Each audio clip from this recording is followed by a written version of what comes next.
So for today's walks, talks and photography, so for today's video, for today's walk as well, I've picked a place called Wolstonbury Hill, which is down on the South Downs near Brighton. I've come here in particular, sorry, I'm just doing my shorts up, apologies. That looks very strange, doesn't it, me doing my shorts up in the middle of the woods. Oh dear. Anyway, so today's video I'm at Wolstonbury Hill, and the reason I've come here is for wild garlic.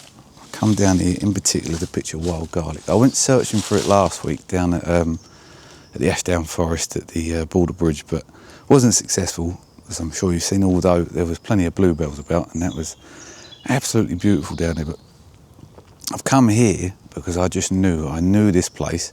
After visiting it last year around this time, I had a feeling that this place was going to be absolutely teeming with wild garlic. And I was not wrong, as I'm sure you can see on the bits of B-roll that I'm sharing with you now. It is absolutely alive around here. So yeah, I've managed to, what am I trying to say? I've managed to find the objects of my desires today and to grab them. So well, this walk, sorry, I'll put this walk, the QR code to this walk up on your screens now. It's just a short one. I haven't got much time this morning because I'm going back later to go paddleboarding with some friends. They want to come and give it a go with me, which is nice. So I said I'd get back for that. So it's just a short walk. It's only 3 miles. You park up in a place that I can't quite remember. It's called Runkton Green. There's a playfields there. It's parked there. You cross over the road, walk down some beautiful country lanes, and you find yourself at a place called Wolstonbury Hill. And on Wolstonbury Hill is a beautiful woodlands that is absolutely alive with wild garlic at this time of year. But other than that, it's a nice place anyway. It's I'll try and get little bits of footage that I can share with you just to show what a beautiful, beautiful little place it is. It's yeah, really nice, and I don't know how many times I'm going to describe that, so I'll leave it at that. And I'll go and find my first photo. I shall set up and I'll talk you guys through. The object today, the aim today, is 2 or 3 photos that just sort of encapsulates the beauty of my surroundings. I'll catch you in a little bit. Right, so yeah, I've got my first photo. And this one is literally just all about the wild garlic itself. I've got, where's my pointy thing? I'm using a wide angle lens, out as wide as I can at 17mm. I've just positioned as much garlic as I can in my foreground, and it's just guiding through to the sort of sunlight that's beyond. And that's it really, it's not really much. There's people coming. Yeah, there's not really loads to talk about this photo, it's just the garlic itself carries it. And to set up, it's just, I'm going to F9 and I'm going to focus through 1, 2, 3, 4. And I'll have to focus stack this when I get back, just so that I can keep everything nice and sharp all the way through the scene. Yeah, and that'll be the capture of this image. So I shall take this picture and I'll put that on your screens now.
So the difficulty I've been having here today is that I've come here sort of late morning, and I've done that intentionally. 2 reasons: because I couldn't be asked to get up too early, and the second reason being that I knew the lay of the land and I wanted dappled sunlight coming in and onto onto the landscape, because I like the sunlight.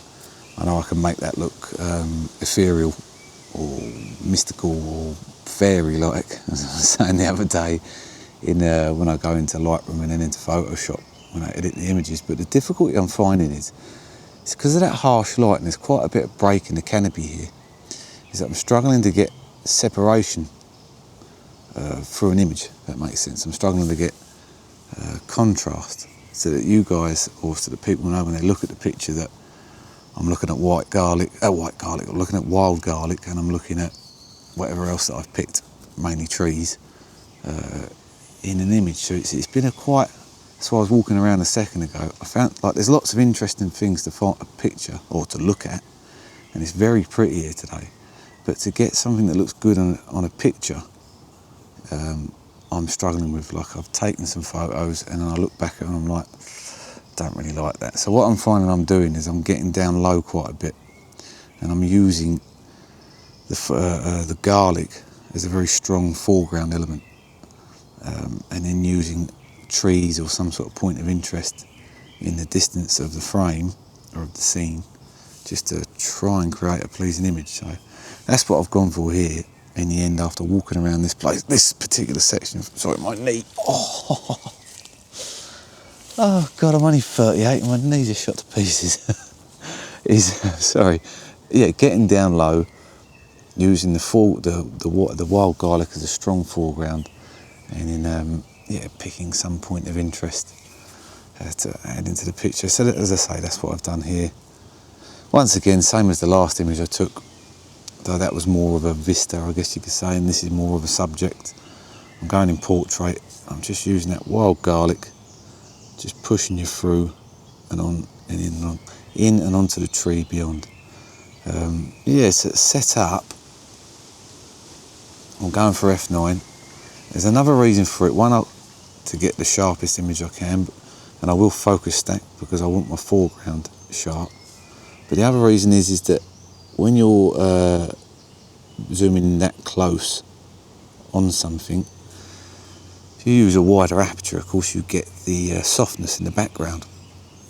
And I want to keep that softness. I want that there to give extra separation to the trees and the background itself, so that that's what I'm after, the separation, because I think it makes a more pleasing image, rather than it just being some sort of smush of smushiness. I said it the other week, I'm going to buy a dictionary and study the English language. That I should know by now at this age, but yeah, and that's pretty much it. Shutter speed, there's a bit of breeze about, so I've bumped my ISO up to 400, just to give me something in the 150th range to freeze those, especially the garlic and the leaves, to freeze them in the image and keep them sharp. And that's it really. I'm going to check my histogram quick. Should be enough shadow detail there for me, but it's just a case of focusing through, taking your first image, next image a bit further on in the scene, and then I'm going to try on the trees and just see if that should bring here into focus. Always using a 2-second timer. And I think that'll be enough. So it's giving me, what did I take? 1, 2, 3 there, I believe. And that will be enough. And then what I always do, sorry, I've got to stand up. When I take a focus stack, I'll just bookmark it at the end there, so that, sorry for the bad angle on my face. God, my knees. Yeah, just so I know when I get back to Lightroom what 3 images are what. Because sometimes you'll take quite a few and you'll get confused with what's what. But yeah. But anyway, that's another image done. I shall do the little bits I've got to do in Lightroom and Photoshop, and I shall put that on your screens in 3, 2, 1.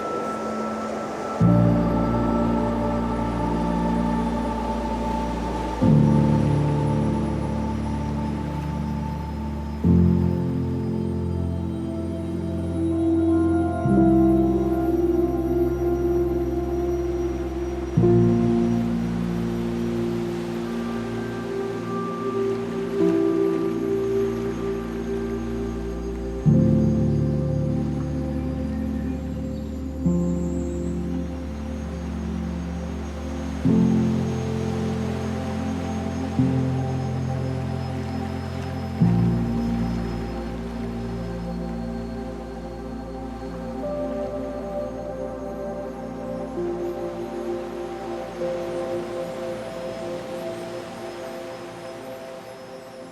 so one last image in an attempt to just sort of represent what you can expect when you come to this place.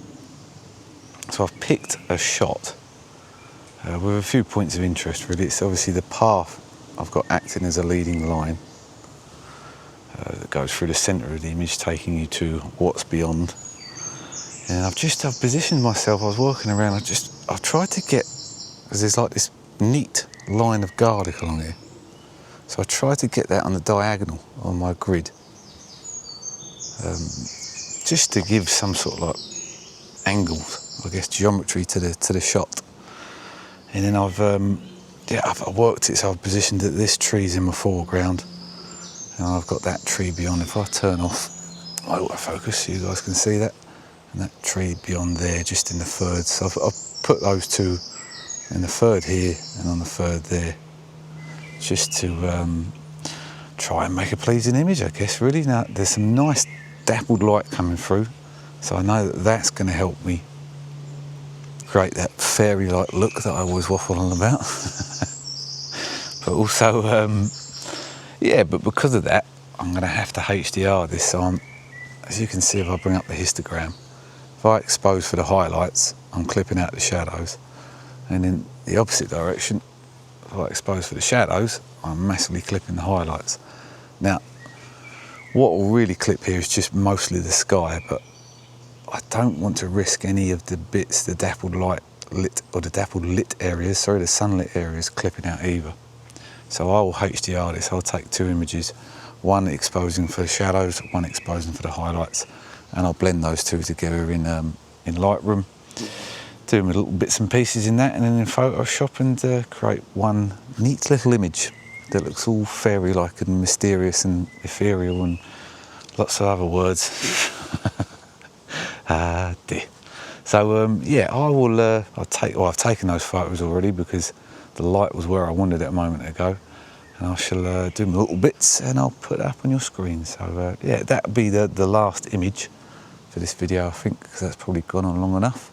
I hope I'm trying out different ways of filming, because I was getting bored and it was getting very annoying and very faffy filming myself walking through places all the time, and not very interesting, I didn't think. So hence the purchase of the Osmo 3 with the gimbal, to try and get some more interesting bits of B-roll, a bit more Attenborough-like or nature documentary-like. So hopefully I've managed to do that and piece all this together into one neat little package, like me. Otherwise, thank you very much for watching. It's much appreciated. And as always, a little beg, if you could like and subscribe, that would be much appreciated. But thank you.